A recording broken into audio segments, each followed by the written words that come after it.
Hello and welcome to the Galactic Core podcast. My name's Andy and I am your host, and each week we're going to be discussing the latest TV episodes, films, games and whatever else that takes our fancy in the world of Star Wars, Marvel, DC and anything else nerdy and geeky that takes our fancy. If this is the first time that you've stumbled across this little podcast, then feel free to follow us on social media. Obviously, the links will be linked into the episode, and you can keep up to date on our latest episodes, as well as all the big news that comes out of those various bits and pieces. Today, we're going to be talking about all things Star Wars Celebration. What it was like to be at the event, what there was to see, and of course, all the news from the weekend, such as the Ahsoka series, the Acolyte, Bad Batch Series 3, and of course, the big news that we're going to be getting 3 new films, including the return of Daisy Ridley. But I am very honoured to have a guest with me today. He's got a big social media following, about 255,000 followers on TikTok, where he makes various videos discussing his different takes on Star Wars news, facts from behind the scenes. But he's also an amazing cosplayer, and he did his own Mandalorian outfit for Celebration as well, which we're going to be discussing with him. He's well loved by both the Star Wars and the cosplay community. So please welcome to the show from Star Wars and Beyond, Chris. What an intro that was as well. I feel like you've perhaps bigged me up maybe a little bit too bigged me up a little bit too much. Well loved amongst the Star Wars and the cosplay community. Thank you very much. Well, you definitely are, buddy. I mean, thank you very much for joining us. But you don't downplay yourself either, mate. I've seen across the different various TikTokers and stuff, you've had pictures and stuff with them all over the weekend and stuff. So yeah, that was more me geeking out over meeting them, I think, than the other way round. But yeah, thank you very much. I'm very honoured for you to join me for this today. So what is it about Star Wars, Chris, that you love so much, and why has that led you down to the TikTok page that you've got? Oh, what a question! What started me off Star Wars was my earliest memory, and I still don't know now whether it was either Return of the Jedi or Ewoks Battle for Endor. But I just remember the woodland scene and the Ewoks, and just watching it with my dad when I was young, and it's just a standout memory. I remember going to what was called video pick a tape and picking up the video, getting a little ice cream tub of vintage figures, and that's where it started. It was the original toys, going to collectors' fairs, car boot sales. It was just a strong memory I've got of my dad collecting, and it just it snowballed. In all fairness, if you could see the collection that's in the loft currently, and it's in the loft because I've got 3 children now, so it's not on display. But it was it's that Return of the Jedi is my favourite film because of Endor and the Ewoks and Jabba the Hutt. I like the scenes. It's a snowball effect from a memory from my childhood is how it started, and now we end up with TikTok, YouTube, Instagram, Star Wars clothing. It's it's fantastic. I love it. I like the behind the scenes. I like the how did they do that, which is what my TikTok channel's all about. If there's something, a little fact or a little bit of information that I feel is rare and worth sharing, I will share it with other people. And it's amassed over the last, for the sake of a week, best part of 2 years on TikTok now, and it's amassed like a nice little tight knit community. I'm a massive fan. Absolutely, I can definitely share the passion about the toys and stuff like that. You can see behind me, I've got quite a few that aren't even in sight. And I remember as a kid playing with a lot of my older brother's Star Wars toys, not obviously knowing how extremely valuable they might be 20, 30, 40 years later, and wishing that we kept them in nice condition, perhaps. But at the same time, it's the nostalgia. As I said, I was born at the same year that Return of the Jedi came out. And so I didn't necessarily grow up watching Star Wars, but obviously I got to see them as a kid and go from there. And I remember personally being in America in 1999 when The Phantom Menace came out. Oh, amazing. And the hype of getting to see that when I was about 15.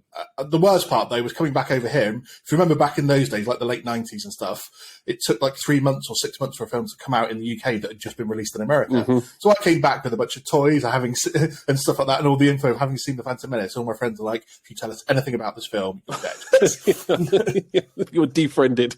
Exactly. So, but yeah, I'm in the same boat as you with that. So, you just mentioned there that Return of the Jedi was your favourite film out of all the ones. Obviously, the last few years we've had a massive influx of the new TV series coming in. So, do you have a favourite out of the TV series that we've been getting so far that's really sort of resonated with you, or that you've really liked the most? Oh, it's difficult. It's difficult. I love the. We're going to go right back to Cartoon Network. The original 3-minute shorts of the Clone Wars were absolutely fantastic when they come out. I remember watching those. I watched them not that long ago on Disney Plus. It's tough. The animated Clone Wars, Rebels, I'm watching again currently because it's incredible. That was the first time we were introduced to. It had little nuggets of what we were familiar with, the stormtroopers and Vader, but it was the first time we were introduced to a new group of characters. And it gave you a chance to fall in love with Star Wars all over again. It was like watching the original trilogy for the first time. So I'm a massive fan of Rebels. If we're going animated, Rebels is my favourite. If we're going live action, Mando, I felt the same watching season 1, definitely. I'm a big fan of Andor because I was blessed enough to go to the UK premiere. So that was fantastic watching that. But then there's too much to look forward to currently as well. There's Acolyte, yes, because it's from the point of view of the baddies. Ahsoka for obvious reasons because I'm a massive Rebels fan. But I think Skeleton Crew, because I know nothing about it, is one that I'm most looking forward to watching. Absolutely, that's one they've kind of kept a lot of secrecy about. It is, which is good. What's your favourite, both animated and live action? I mean, Rebels is probably number 2, to be fair, but I'm a huge Clone Wars fan.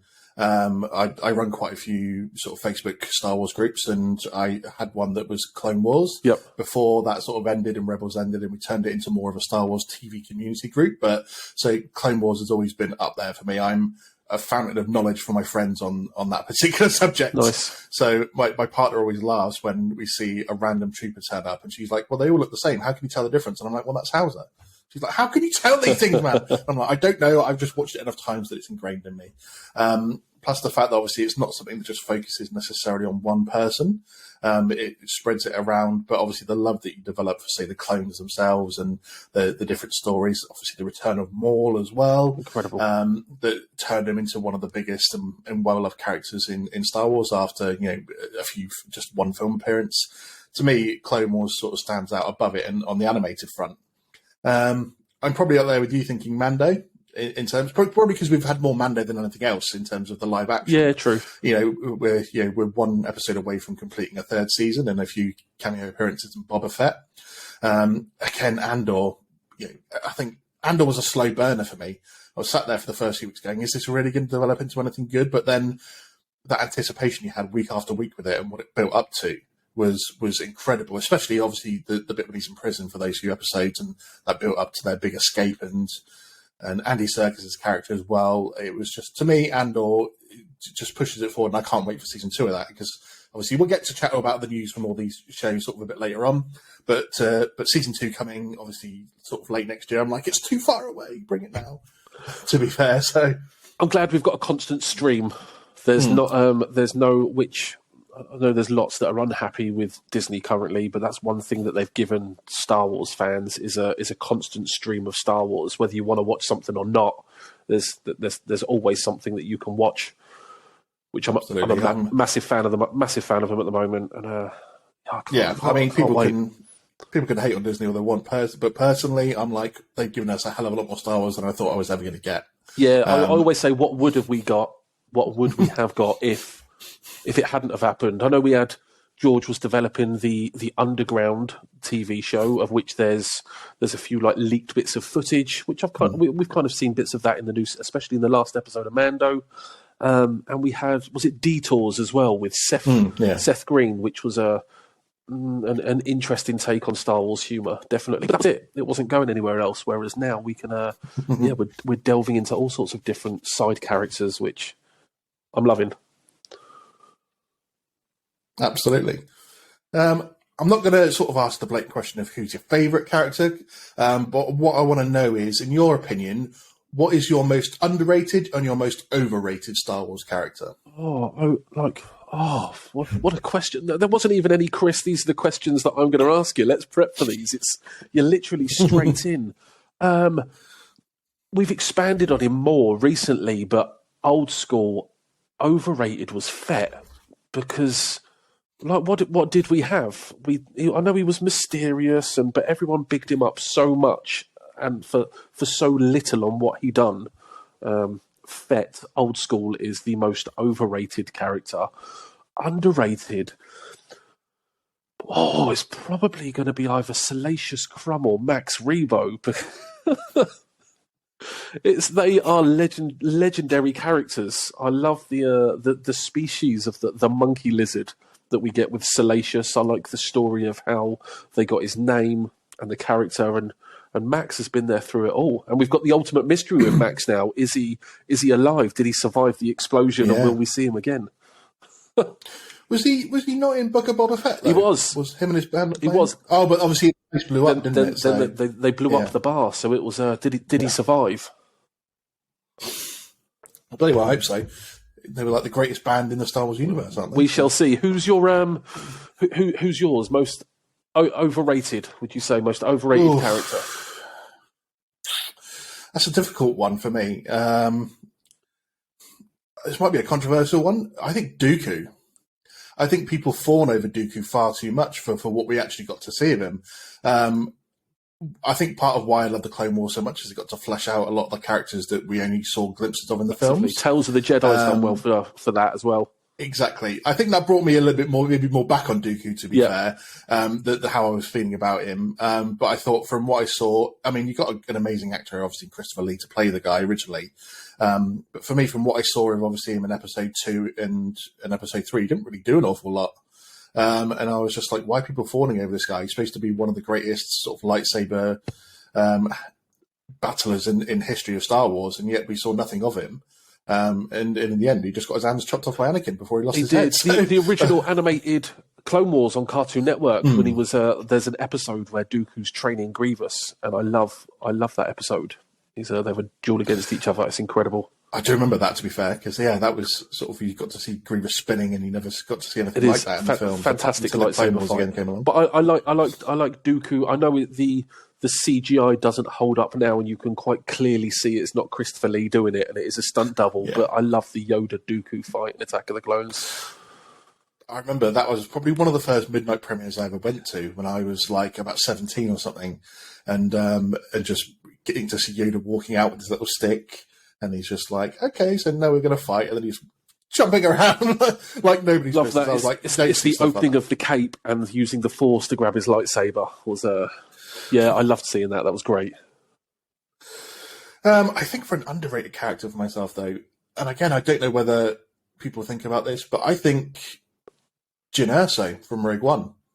As much as people think she's a strong female character, she did her part in the film. I think she's highly underrated for how good of a character she really was, and how she basically sort of drove that story through to get the rebels to where they needed to, and get the story moved along. I mean, you can call it plot armor all you want in Rogue One in terms of the fact that every member of that crew that landed on Scarif did exactly what they needed to do just before they were killed. But at the same point, I think that, she's such a driving point that the rebels were going to give up. And it's kind of underestimated the fact that she managed to be like, I don't care what you guys think, we need to go and do this. It's the only chance we've got. And she drives them on, she takes Cassian and the rest of the crew with her, and that then launches the rest of the rebels into it and goes, hey, we can actually do this, because they get them the plans. And that just sets off the whole sequence of the original trilogy for me. So I think, might not be too sort of like out there in terms of an underrated character, but I think she doesn't get the praise that she deserves. Oh, she's fantastic. We're not going to see, again, she's been in a couple of animated shorts on YouTube from Disney where she meets various different characters that flesh her out a little bit as well. But it's, it was when watching Rogue One, if you would pick a character back then thinking, who are they going to flesh out and make a series about, you wouldn't have picked Andor, you would have probably picked Jyn. But it was, she's fantastic. Kate, I'm a massive fan of K2 in Rogue One.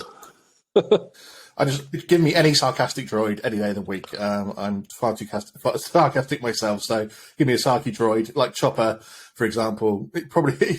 I love Chopper so much. It was good, yeah. Nice, cheeky little appearance in Rogue One as well in the background, which was good. But yeah, I look forward to obviously Andor. Eventually, we're going to get there. How did they meet Cassian and K2? I had back in the beginning of season 1. I had a theory because B is very sarcastic and got a bit of an attitude that something was going to happen and they were going to take his brain or his functions out of him somehow when he gets destroyed and puts him into one of the droids, and that's how we get K2. I'm still standing by that now, definitely. Nice. I could see that happening, to be fair. Right, let's talk Star Wars Celebration. Back in the UK, first time since 2016. I was adamant as soon as I heard that news. I was like, I'm going to this. I get to go to a lot of Comic-Cons and a lot of meetups and stuff like that. But an event like this, I was like, I don't care if it's even for one day. I want to go. I want to be part of this. You went along. You did your amazing Mandalorian cosplay as well.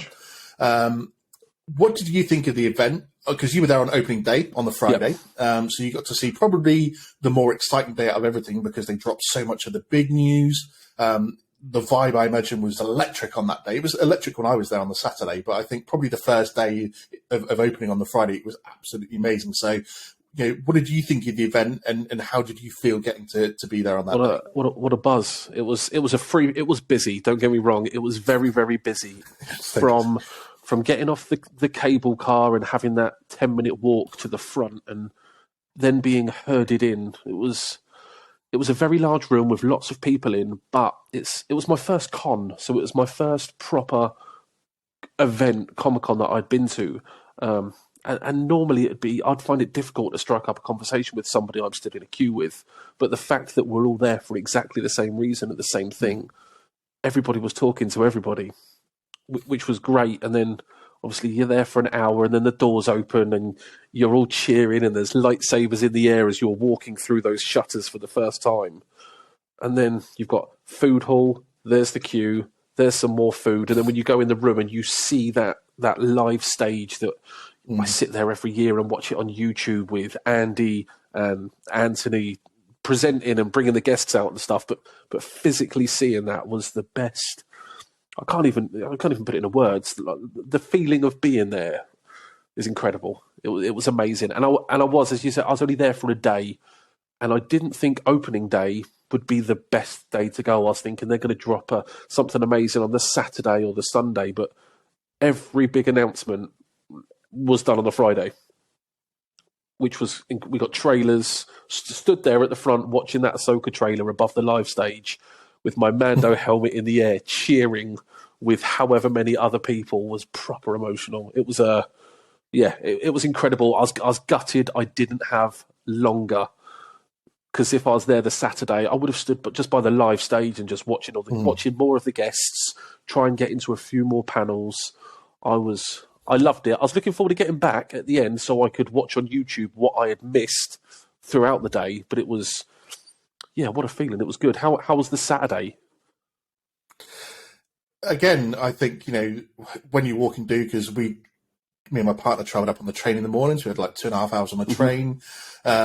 Getting across to the XL arena, it was almost an hour on the tube because we had to make like 3 different changes and stuff. But then once you get there and you're walking down that path and you start to see all the signs, and before you sort of turn in to go towards where the queuing area was, and there was a bunch of guys stood there as the 501st, and some guy was dressed as Tup and another was there as Echo, and I was like getting quite emotional. I was like, this is what I've been waiting for. This is what I've been waiting for since like July last year, whenever the tickets went on sale.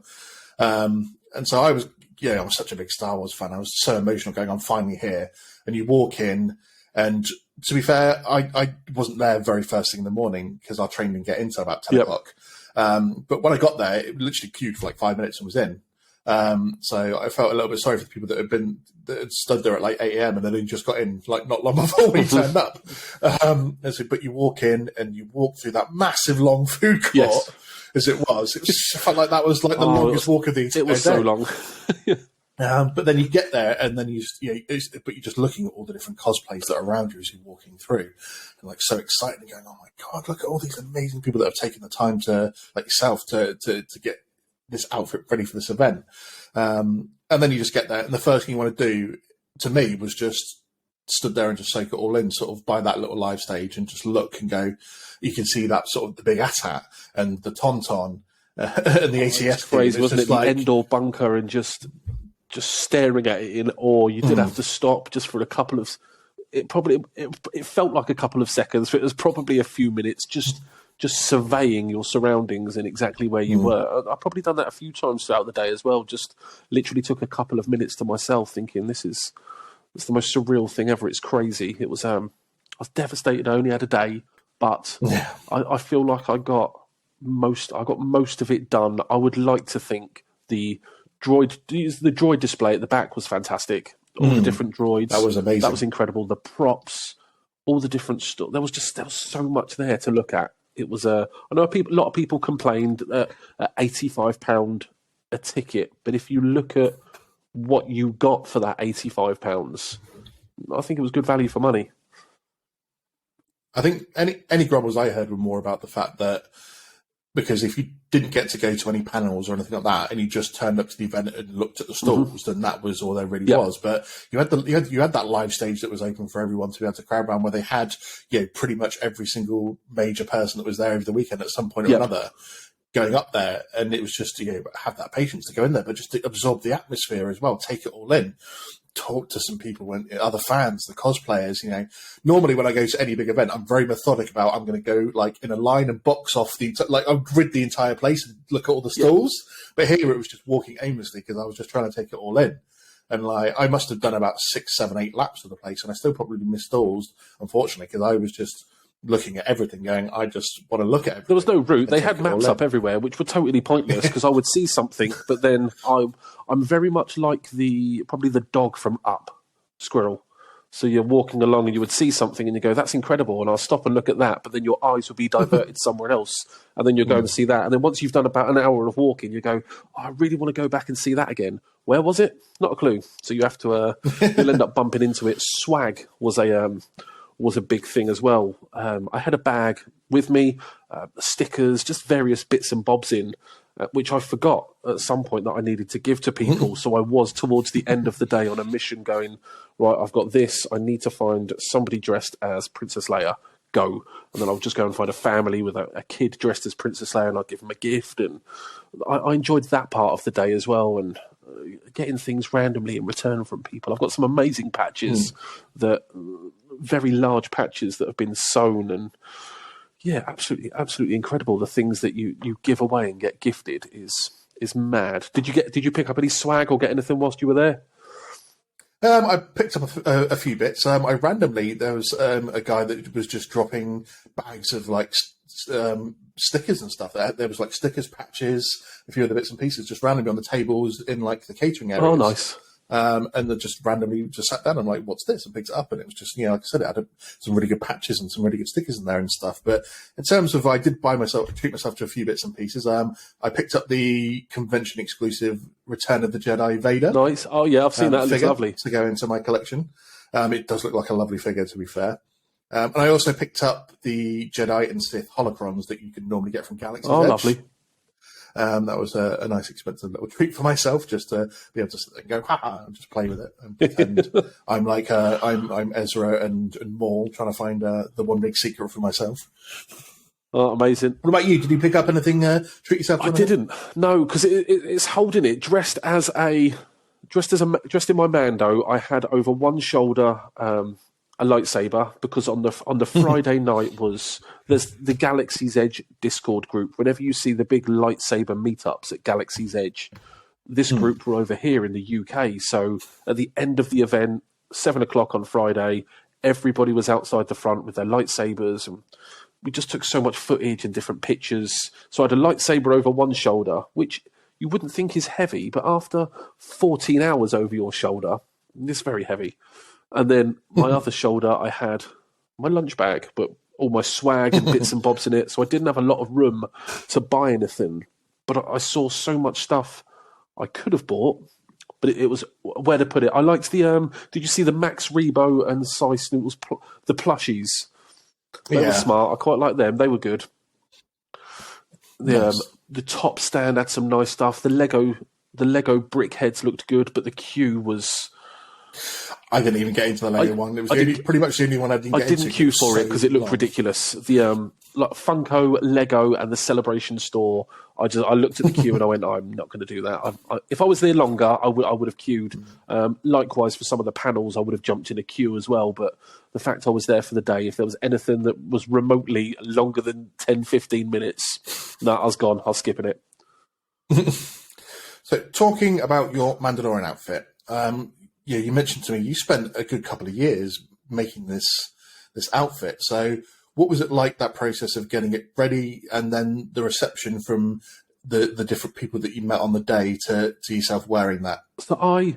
So there's I wouldn't say they're a charity group. There's a group called the Northeast Legion, who are a group of people who just do events. They go to hospitals, they go to fun runs, they go to supermarkets and help people with their shopping and stand in the middle of shopping centres and raise money for charity, dressed as Star Wars characters, which is what they do. And I crew for them. So I have a black T-shirt that says crew on the back, and I take people's photos, and if you've got a helmet on and you can't see, I will stand a couple of foot in front of you, and so that person's got someone to follow. And crewing is okay and it's fun, but I wanted to be on the other side of it. I wanted to be the one in a costume. So originally I was going to be a gonk, because I thought it's easy to make. It's 2 storage boxes and the legs out the bottom, and I was going to wear a Jawa costume, so it looked like a Jawa was riding a gonk.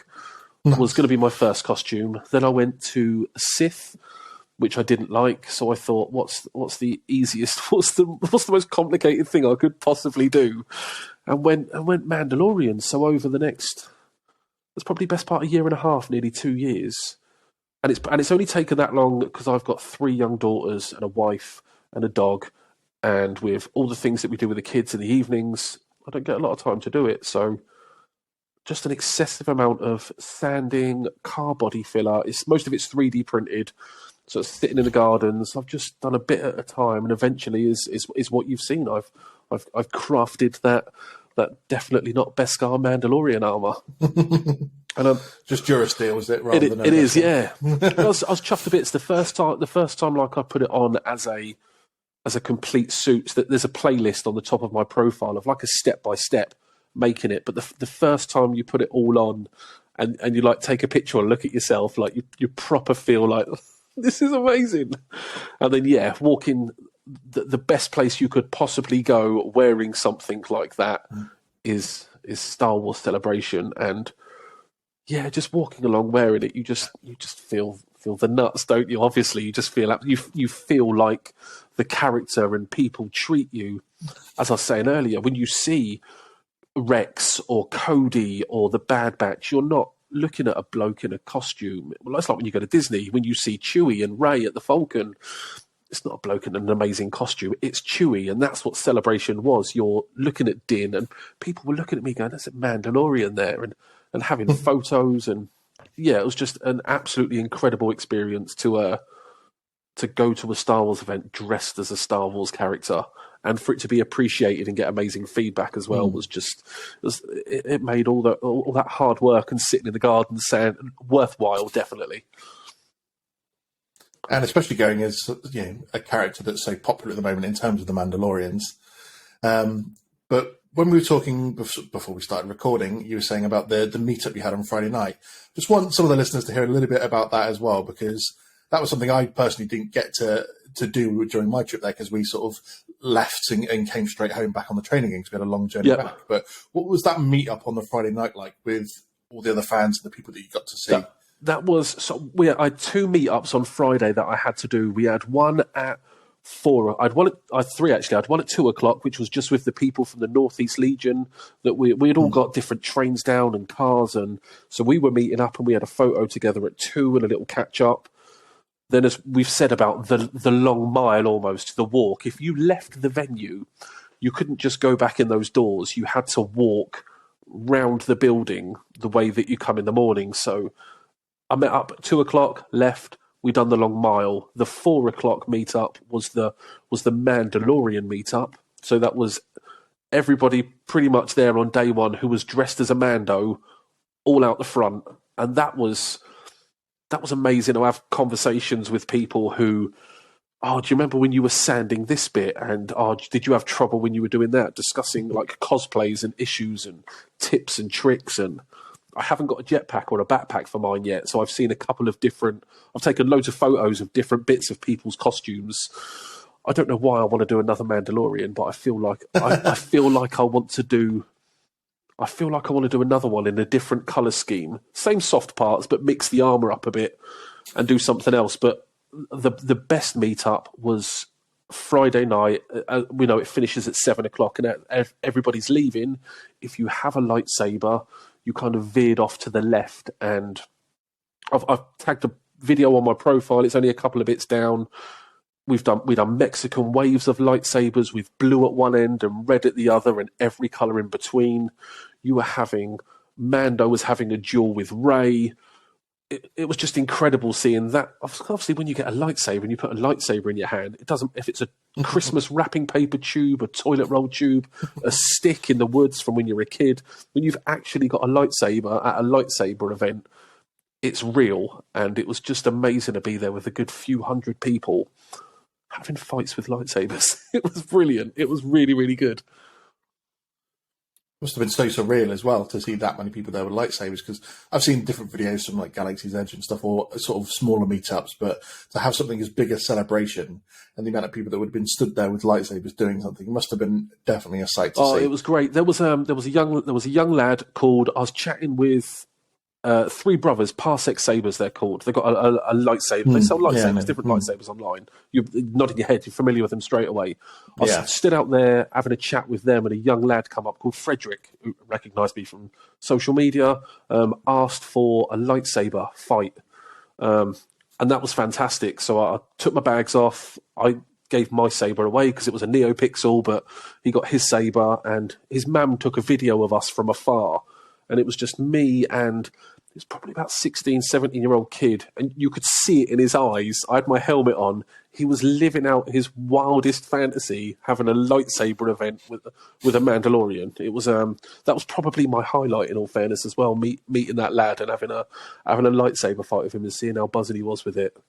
That was an incredible moment as well. I'm glad that was caught on video. Absolutely. So I've seen it on social media, to be fair, as well, on your social media, sorry.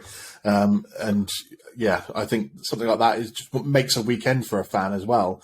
It doesn't, you don't necessarily have to go and see all the big names or get photo ops and autographs with them. Sometimes just going along and seeing the amazing people like yourself that have been there in cosplay and getting to do something like but with them makes a young person's weekend, or makes even just a random fan's weekend. And that's what makes events like this, for me, so important to the wider group as a whole, that someone might have saved up for the last year to get the money to come to this event, and they might not have been able to afford like an autograph or a picture, but to get pictures with all the cosplayers and stuff like that kind of just adds that extra bit of love to this event that, what to me, makes it one of the best events that I've been to in all of my time going to Star Wars. It was good. It was definite if it was inside out, there was a couple of core memories definitely from that event, like things that will stay with me like forever. Like you don't experience that often. Japan 2025 is not going to happen. I'm not going to be able to afford to go to Japan. I know it's going to be a good few years before it loops back round and comes back to London. I mean, I will be there when it does, but it was it was incredible. It was fantastic. And you've probably got it as well. Celebration downer when it's all over. Even for like a couple of days after, you've still got the excitement and the buzz of looking through pictures, and it's still all over the FYP at the moment on social media. So I'm still getting the excitement and going, "Oh, I saw that person, and I remember that." When it's there's a definite celebration downer going on at the moment with quite a few people. Well, if we start saving up now, we might be able to afford that Jedi Master package in about 7 or 8 years' time. Unbelievable! It was it's going to be very expensive. I'm definitely, next time when it comes back to the UK, I've got to do it at least 2 days. I can't do a day again. It has to be 2 minimum. So in terms of what was there for people to see, I'm just going to quickly give like a quick rundown, and then I've got a question for you at the end of that. So obviously you had the little live stage, which we mentioned. You had all the various guests that were there over the weekend, that sort of had 15 minutes or half an hour on there, just chatting in general and having a bit. I mean, we know that Hayden Christensen got a massive reception and it was brought nearly to tears by it all. There were lots of different stalls there in terms of different vendors that were selling lots of bits and pieces. Everything from artwork to obviously collectibles, in clothing, the Funko store, obviously the Celebration official store, the Hasbro store, which was great to see everything they've got upcoming and releasing as well. And obviously various different sort of almost cosplay scenes and stuff that you could sit down and have your picture taken with. I know that I was all over those, to be fair. I was there as well, definitely. Palpatine's throne was a highlight, definitely. And stood next to Palpatine in a Gamorrean guard in my Mando costume. It was incredible. Obviously, there were tattoo artists there as well. There's a local tattoo artist to me that I went and said hello to and was like, have you got time to sneak in a quick like Mando helmet? He's like, sorry. No. But in terms of, for everything that there was there anything that you would have liked to have seen that wasn't actually there? Yes. Don't get me wrong, it was good seeing the Endor bunker and I'm calling it a chicken walker, not an ATST, the chicken walker, the Tauntaun. I wanted a little bit more around that, seeing Princess Leia's dress and some of the original sabers. I wanted to see at previous celebrations and events they had more of that. There was a Mando display. There was the N1 Starfighter with Grogu sitting in. I wanted to see more of an experience area. I felt like they only used, I feel, about 50% of the venue. There was a lot of queuing and there was a lot of food. They could have utilised the space a little bit more. Give me an experience area where I can see props and costumes and animatronics, and the droid area was there, but more of that, and an area for the cosplay guys. There was no cosplay medics. Like if anything broke or if you needed anything, it's tough. You just have to make do. A cosplay area and an experience area would have been fantastic. I wanted to see more Grogu and a Starfighter would have been good. Even something from the new series. I think that's fair enough. It's definitely something I've heard from other people going, there was a lot of empty space and maybe celebrations they've had in America over the last previous years have had a lot more things in it than what we got, in terms of extra props, extra sets that you could have pictures in and stuff like that. So I don't know what the deal was with that, because at the very start when you walk in, there's a lot of empty space before you got to like the food truck sections and stuff like that. So definitely a shame that I was personally expecting maybe more props and more things. But as you said, even the few bits there were limited to the original trilogy. There was no sequel stuff. There was no prequel stuff. I expected with the sort of massive push they've had on prequel stuff recently, to there be a lot more of that sort of thing, and then to have maybe a lot more clone stuff as well. And that seemed to be terribly to be fair, I moaned to my partner, there seemed to be a distinct lack of episode 3 stuff. And I was like, because I'm not going to lie, it's my favourite one. Empire Strikes Back was my favourite for years. And for some reason, over the last 5 or 6 years, Revenge of the Sith seems to have overtaken that in my rankings. So I was like going around going, there's a distinct lack of episode 3 stuff. I'm not seeing any Kenobi versus Anakin stuff anywhere. What is going on? There wasn't a lot. You had Ray Speeder and the AT-AT in the main bit, and a TIE, which was nice to see the TIE fight, which was good. Yeah, but in the halls, other than the bunker, the cosplay section was nice with the Mando mercs, and you could see 3PO and the Ewok on the glider.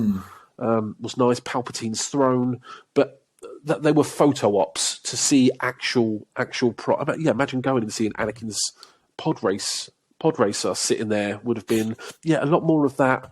I'm a massive fan of Menace fans, so if we had more, I wanted more of that, which I think they will learn. It'd be interesting to see what happens in Japan in a couple of years, because they've got a 12-month break to review it all and take it all in. So it'd be interesting to see what Japan gets in a couple of years.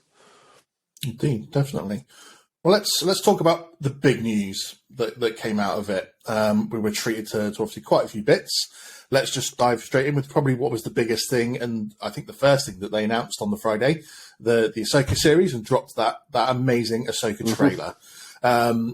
Thrawn's return, the return of obviously Rebels characters as well, getting to see Sabine, Hera, little rascal Chopper, and with the reveal as well that there's going to be a couple of survivors of Order 66 and Dark Jedi in there that they're not Sith, they're not fully dark side, and they've got sort of like orange lightsabers as well. So it was a massive trailer that I've been seeing non-stop pretty much since Friday, to be fair. What was your reaction to that? Because you were there live. Oh yeah, I was in the hall, so I wasn't blessed enough to be on the panel unfortunately, but it was one of the first things I saw live at the celebration stage. And within minutes of them coming on, there was who wants to see the Ahsoka trailer. So obviously everyone was screaming yes.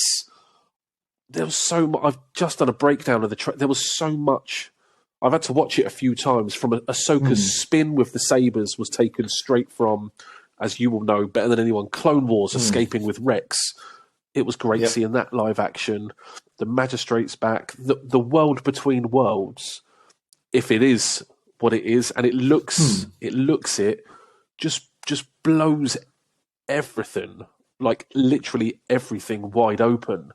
The bit in the hallway with the orange sabers, and he's doing the Vader-esque scene is fantastic. So, but there's even people saying, well, what if he's gone through the world between worlds and it's in an alternate timeline? That bloke is there and he's doing the Vader bit and he gets the plans for the Death Star before they escape. There's so many crazy theories going around at the moment with what's going to happen with the Ahsoka set, and nobody knows, which is... I love the fact that it's tied so well into Rebels, obviously.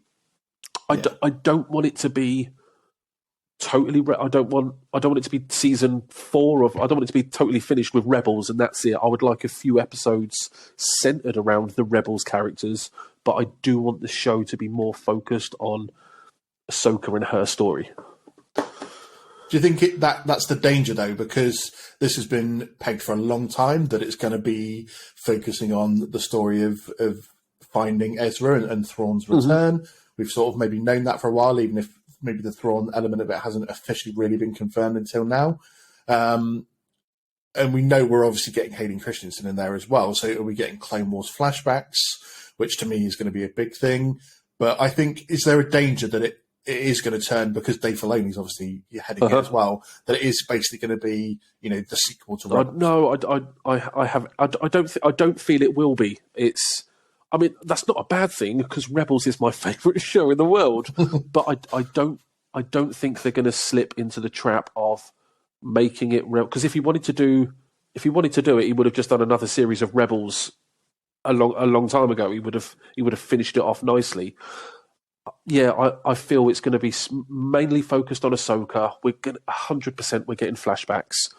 100% we're getting something with the world between worlds and alternate timelines, which I'm very excited to see.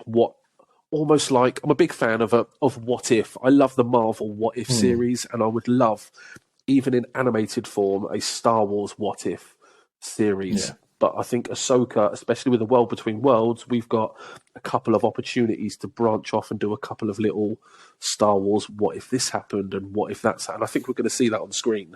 And we're going to have a couple of episodes centered around the Rebels characters. And they're just going to dip in every now and again. The overall arc is Thrawn with Ezra, but we'll only have a couple of episodes with the crew of Rebels. I feel. I mean, I don't know. I've not been there, but that's just my gut reaction to what it's going to be. I can't wait. I can't wait to find out. I mean, I'm with you in terms of I would love a Star Wars What If series. To be fair, I think there's so many stories they could tell of little alterations. But do you think maybe if Star Wars went down a route of, in the Ahsoka series, they sort of like had an episode where Ahsoka goes into the world between worlds? Obviously, I'm just speculating, but she goes into the world between worlds, and there's an episode where she goes into different portholes, and it's a slightly different version of the world that she's known, giving slightly different results. Do you think maybe that's dangerous for Star Wars to do? Because Marvel for a long time didn't want to go down the time travel route, and they kind of did then eventually in Endgame. For better, for worse, they sort of did that thing to culminate their story. Do you think it's dangerous for Star Wars to do that? Because it's been teased upon that they can change this and they can do that when the world between worlds. Or do you think Star Wars should just still really realistically be a linear story, and they shouldn't mess with things like changing the past or time No, travel. mess with what you want, change what you want. I genuinely don't mind that world between worlds makes it exciting. Like I know the story, everything that's come prior. I know, and I know it, and I know it inside out. The stories that we've got coming, we don't know, and the world between world opens up so many doors of. That story that you know really well. Well, what if this happened? And it's like the comic books. What if it was Leia? Luke went off and just left him alone. And then what if it was Leia who got trained and done this? And I know we get those things in comics, but with the chance to see things like that in live action, what if Luke missed? What if Anakin lost the pod race? And there's so many different things. What if Ahsoka hadn't left the Jedi Order and Anakin stayed and didn't go dark? And there's so much, and I can't wait. I'm excited, as you can probably tell. I'm excited to see what's going to happen with it. I mean, August is not going to be able to come quite quick enough, really, is it? There's so much to look forward to. We've got a couple of things dropping on May the 4th as well, which my kids will love. The little Jedi Adventures, which is going to be great. They will love that. But it's Ahsoka needs to hurry up. Let's move on then to those other ones. I mean, something that I'm going to touch on a couple of the other ones quickly. You mentioned May the 4th. One thing that is dropping on that date is Visions Volume 2. I think maybe Series 1 of Visions was a bit hit and miss for a lot of people because they're like, this isn't canon Star Wars. I'm not that interested. It's in various Star Wars that maybe they're not familiar with either. I personally loved it. I can't really recall an episode that I really hated that much. And to me, the trailer looked immense. There looked to be some really good animations in there, some really good characters that looked badass. I'm not going to lie, the Wallace and Gromit animated episode, I was like, I can't wait for that. I can't wait. That was maybe the only one I was look at going, oh, I'm not sure, actually, because it's like, am I going to be thinking too much that Wallace and Gromit are going to show up in that episode somewhere? I think that will I think that will only be in this country because everybody is grown up with Wallace and Gromit from other countries and things. They're probably looking at another episode going, well, that's the animation style that I grew up with. I don't ruin it for me. And they're looking at Wallace and Gromit going, this is amazing.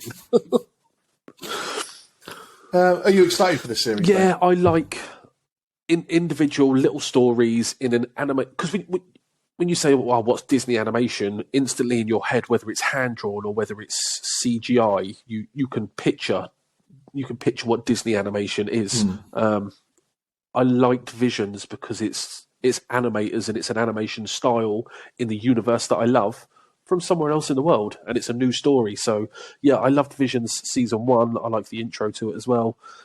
I can't wait to see what happens with Visions season 2.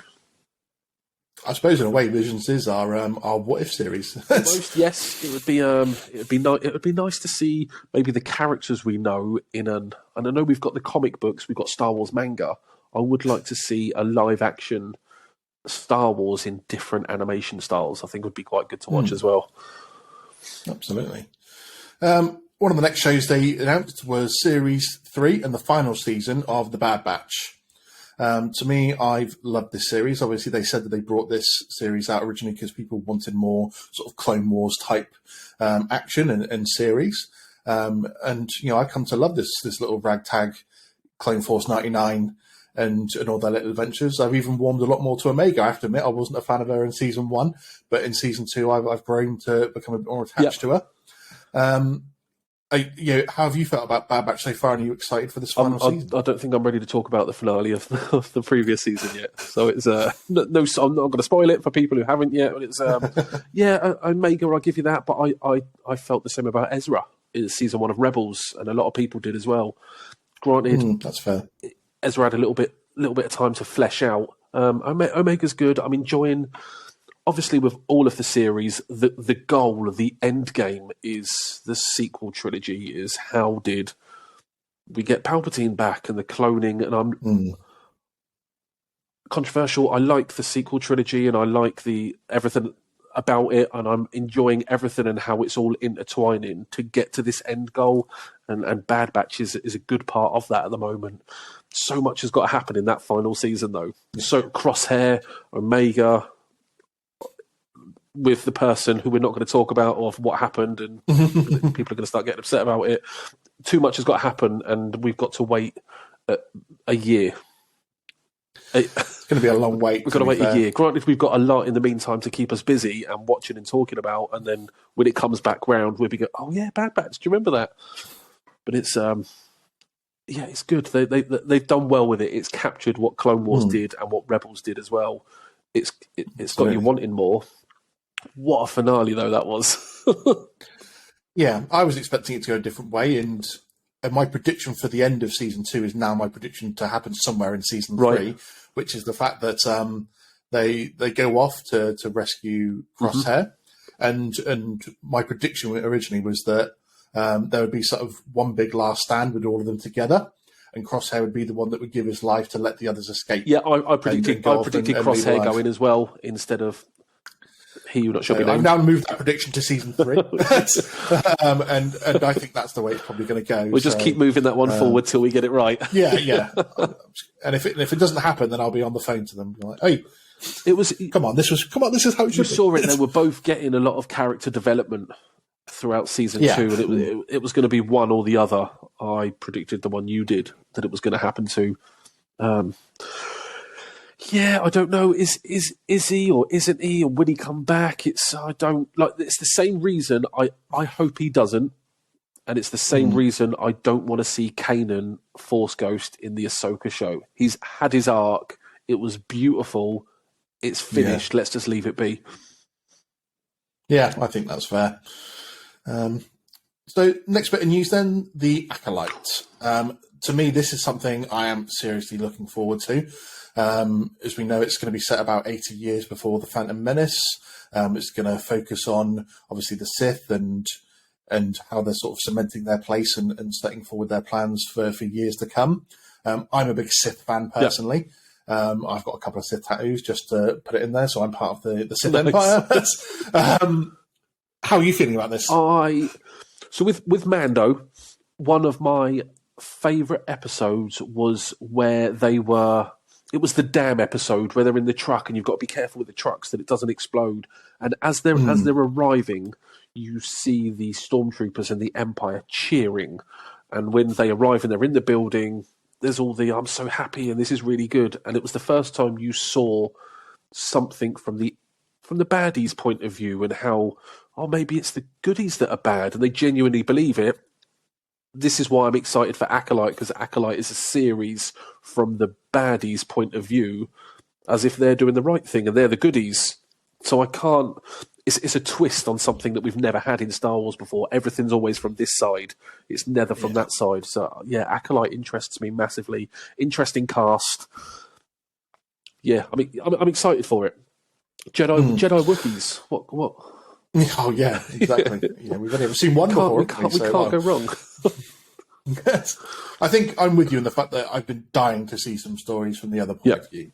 They're always just painted as the evil ones or the opposites. I got really annoyed with. Did you ever play Battlefront 2 or play the storyline from Battlefront 2? The game, the most recent one. Yes, I've just finished. I'm well behind, but I've just finished it recently, and the little expansion when they're a bit older as well. Yes. Because this was whole marketed as a story from the Empire's point of view. Ison Verdio comes in and she's this badass pilot, and it was all this entire story from Battlefront 2 was supposed to be the story from the Empire's point of view. And she switched over pretty quickly during the story, and it became the standard story from the Rebels or the Resistance point of view. I was really annoyed about that. And so I'm like, give me more. I want more baddie stories. So the fact that we're now finally getting that, I'm super psyched for this. This is probably, after Ahsoka, the one I'm looking forward to the most out of the rest of the TV series that were announced. Yeah, it's going to be, again, Battlefront. I'm well behind. So I had an Xbox 360 and then played it for ages, and then had children. So the Xbox never got touched. I think it was plugged in once to play Frozen. So recently, for my 40th, I got an Xbox One with Battlefront and Squadrons I've yet to put in. But yeah, playing Battlefront and that bit again on Endor at the beginning, being the baddies and seeing the Death Star explode. And from, rather than the who, we're going, oh my God, what have they just done?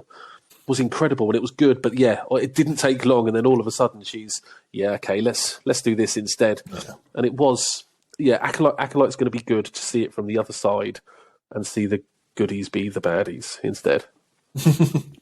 But jumping back to the good side, to be fair, the last bit of TV news, or the last bit of big TV news that was announced, Andor Series 2, coming late 2024. Again, they mentioned a lot of big news from it, that they're going to be taking it all the way from where he was at the end of season 1, basically all the way up to the very point where we meet him at the start of Rogue One.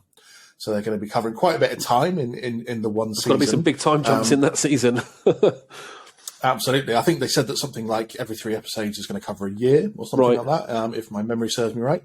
But again, I think there's going to be super sky high expectations for the series after obviously what we got from series 1. Do you think they can live up to that? Bearing in mind that I've always been a little bit skeptical of series where we already know the outcome of the character, simply because the peril that you're putting them in, it's hard to sometimes, I think, get attached to what they're going through, because you know that they're going to survive and they're going to get killed or something's going to happen to them, when you've seen them in a later film or something like that.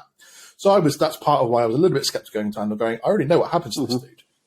If we already know his story. But again, I think I got drawn in by the characters around him that made his story part Just of about to say that. Kino Loy would have been a big one. Yeah. The Andor is, a lot of people said it's pointless. I know what happens. Like, it doesn't matter how he gets from there to there. No matter how many times he's hanging on the edge of a cliff or he's got a gun against his head or anything like that, you know what's going to happen. But Andor was very clever, in the characters that it gave us. His mother, Kino Loy, the ones that you built those relationships up with around the main story that made you feel for them. Do we think Kino Loy's do we think he survived, or is he gone? Oh, I know. Well, I was debating this with my partner the other night, actually, and I was saying I really hope he did. I thought it was selfish of some of the guys there. They could 3 or 4 of those guys could have held on to him, jumped off with him, and helped him to shore. Yeah, surely, you'd think. Surely. But you think if he's the only one left who can't swim, whenever all the other prisoners escaped, they're going to execute him pretty quickly. There's got to be. I don't know if I'd met, because I never met any of the stars. That would have been one of my questions, especially and just say, "What are you coming back for it, or is that's it done?" That was good at Celebration, seeing the one way out charge as well on that day as well. Was crazy to watch, seeing a good few hundred people, and some of them fully committed and went barefoot the entire day, which was awful. But yeah, to see people with life preservers running around screaming one way out was fantastic to watch. It was I hope he survived. Season 2, although yes, we know the end game, how we're going to get there from here with some nice time jumps in between. It's the meeting K2 that I'm excited about, and how they're going to bring that in. Yeah, I definitely think this is going to be, pretty much what they've announced for next year, probably the most anticipated one, isn't it? Out of sort of maybe the 3 shows we're getting next year. And to be fair, I know Andy Serkis wants his characters as well, because he said in one of his interviews, didn't he? He's like, they asked him, is your character still alive? And he's like, well, bloody well, I hope so. He's like, I'd love to carry on, come back and do that character. It was nice. He was good. He was good as Snoke. He's incredible. He's amazing in everything that he does, from Gollum to Caesar to Snoke. It was it'd be great to have him back in the Star Wars universe. They can bring him back, I suppose, as anybody he wants with CGI. But it was let's bring Kino Loy back, and Skeleton Crew, which has been pitched as Goonies in space. I can't. Yeah, so I almost forgot about that, because we never hear any news about Skeleton Crew. It's got Jude Lawrence about these kids lost in space, and he's playing a Jedi, I think, isn't it? That sort of helps them on their way. But apart from that, they give us nothing about this. There's no footage, there's no shots, there's nothing. I know nothing. I've seen one picture of Jude Law with like the thing that comes out of Jabba's palace door, the eye. He stood by a door with one of those with some kids in the background. It's the only thing that I've seen, and it's pitched as Goonies in space, which I love. I love the Goonies, and if you can replicate that heartwarming story with kids in the Star Wars universe, it's going to be a win. But I think that's, again, for some reason they're keeping this one close to their chest. Whether there's some big surprise in there, who knows? But yeah, I think another one that's going to be interesting, simply because we don't know anything about it. And I can't really say much more than that about it, because we don't know anything about it. It's called Skeleton Crew, that's all I know. And Jude Law's in it with some kids, and that's it. So moving on from the TV series, the last sort of, I guess, the big news to come out of it was the announcement of 3 different films. The biggest probably one out of there is the fact that we're getting a new film that's going to be set 15 years after the end of The Rise of Skywalker, where Maisie Diddley returning as Rey, and she's going to be establishing a new Jedi Order. What were your thoughts on this, and are you excited to see Maisie Diddley back Absolutely as Rey? buzzing. I posted a video a long time ago saying, what do I want from a Star Wars film next? Rey Skywalker Jedi Academy is what we would have called it, and that's exactly what we're getting. We're getting Rey back. Oh, I don't know whether Oscar and Finn and Poe, John Boyega. I don't know whether we're going to get Finn and Poe back as well. I don't know whether we're going to get the full crew back. As much as I would love them all back together, I'm happy. I don't know.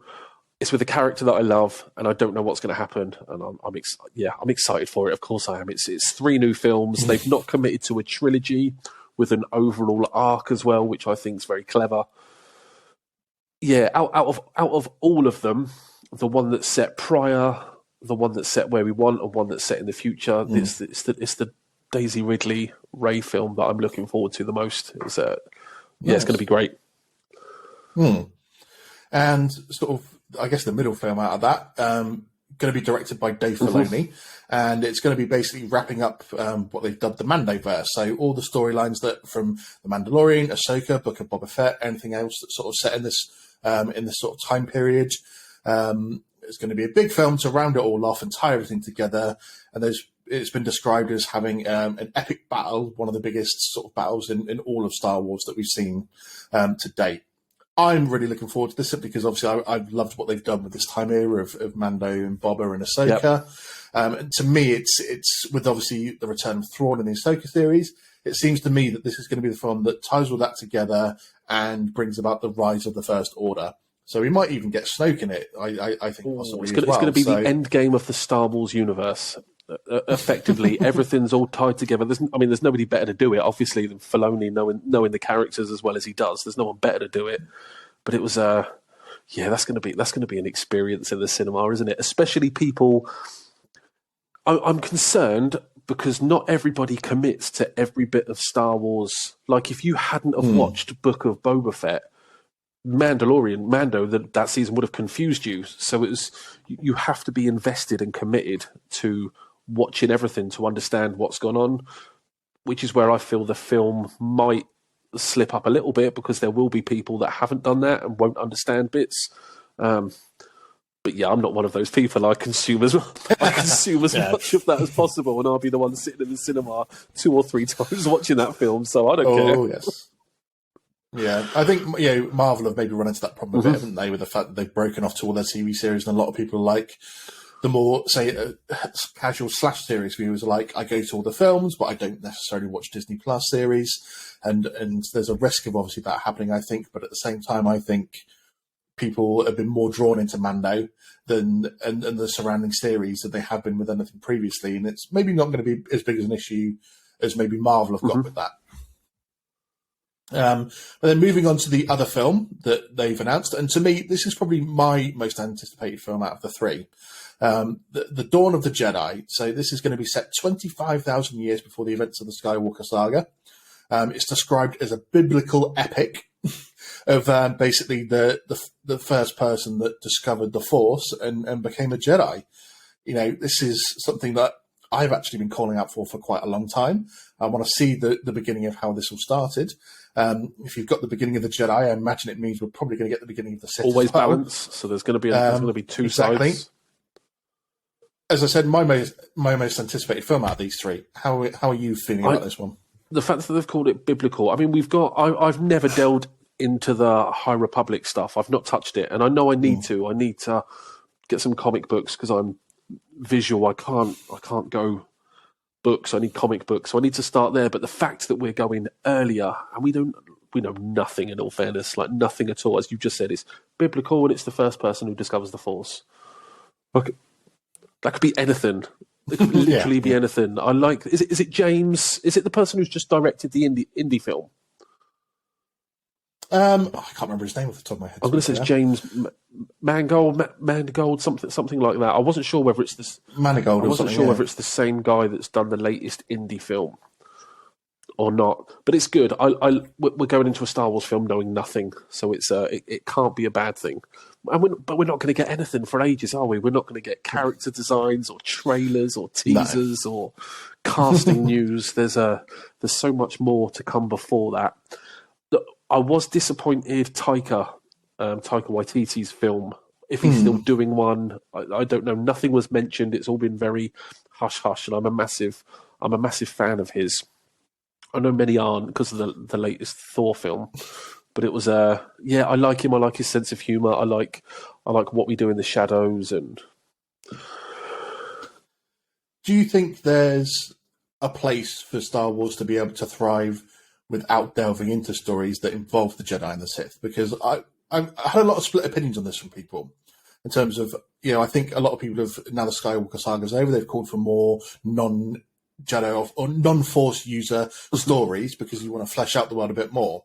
But at the end of the day, the Star Wars world thrives around the Force users because that's what it was built off of in the first place.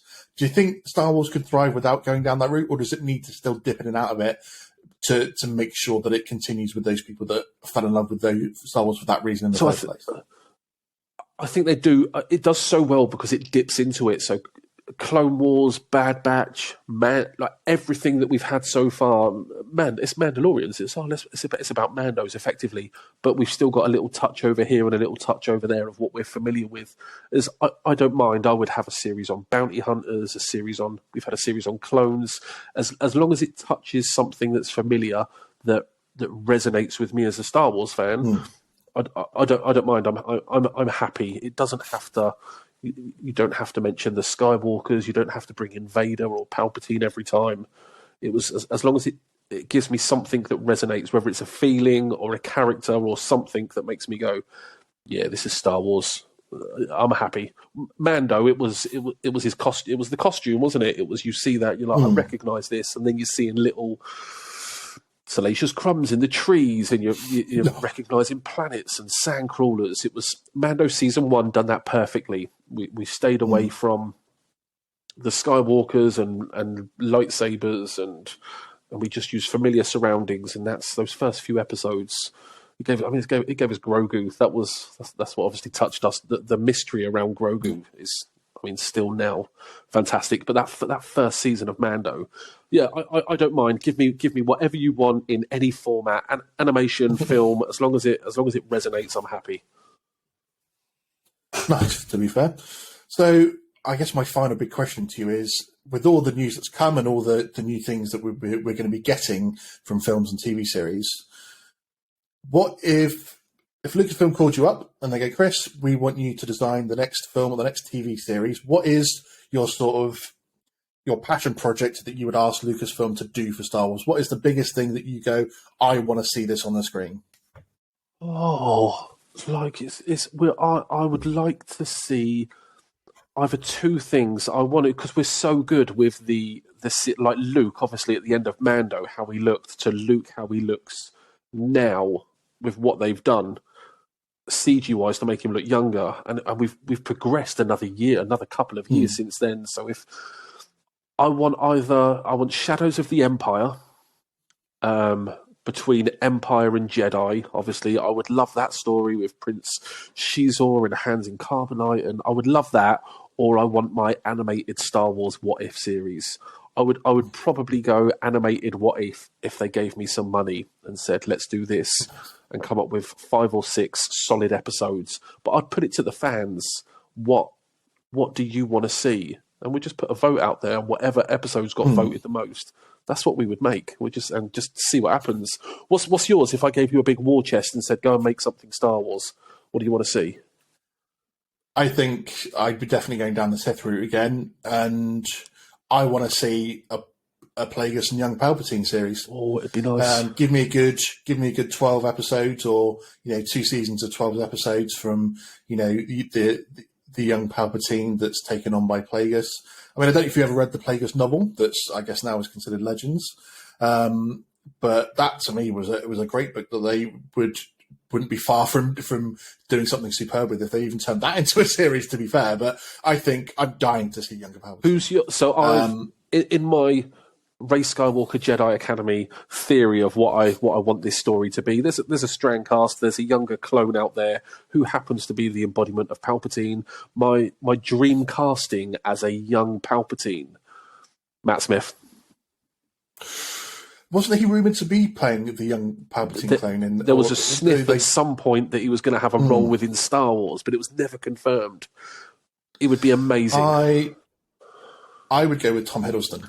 Tom Hiddleston as I think he would make, because he's got that sort of maybe that more theatre training than maybe Matt Smith has got to because I think one thing that Ian McDiarmid pulled off really well was the fact that he, with certain speeches and stuff like that, especially in episode 3, he leans into his theatre training. He does. So he is much. good.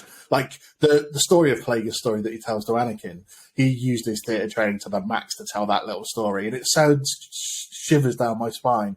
So I think Tom Hiddleston has that maybe sort of similar background to be able to do that similar voice, pull off the similar way of talking, maybe a little bit better than most that have been maybe touted for that kind of role could do. So I think he'd be my dream casting for that sort of role. Oh, that'd be nice, Matt. But I'm disappointed. So cameo-wise, in terms of actors in universe at the moment, we've obviously had some interesting ones in Mando recently with Lizzo and Jack Black, who I thought were fantastic, very camp.